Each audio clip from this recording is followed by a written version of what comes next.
سلامونه ستړي مو شپه مو کړې دې مهال مهمو خبرونو ته. د قزاقستان د لومړي وزیر د مرستیال په مشرۍ یو جوړپوړی قازقستاني پلاوی کابل ته رارسېدلی دی.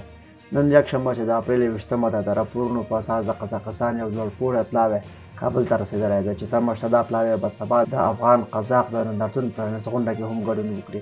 دا پلاوی به له افغان چارواکو سره په ځینو مهمو موضوعاتو خبرې هم وکړي چې د راتګ په اړه یې د وړاندې خبرې شوې وي.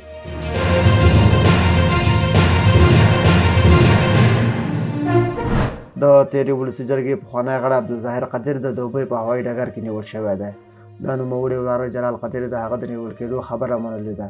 نوموړي دغه راز ویلي له ظاهر قدیر سره یو وروستۍ اړیکه د دوبۍ له هوایي ډګر څخه د اپریل په 15مه وه چې تر اوسه پورې لا درکه دی. جلال همداراز وایي چې د ښاغلي قدیر د اړیکې شمیرې له هغه وخت راهیسې بندې دي او د نیولو لامل هم روښانه نه دی. د هغه په خبره ده چې زموږ او ستاسې مشر حاجي عبدالظاهر قدیر څو ورځې وړاندې بهرنی سفر درلوده. متاسفانه د حاجي صاحب ظاهر د وینا مطابق چې په هماغه لحظه یې موږ ته وویل چې د دوبۍ هوایي ډګر څخه د امریکا استخباراتي پولیسو نیولی دی. هغه تر اوسه بیا تماس نه دی نیولی او لا درک دی. د یادولو ده چې د هغه د نیول کېدو په اړه عربي متحده اماراتو په رسمي ډول تر اوسه څه نه دي ویلي.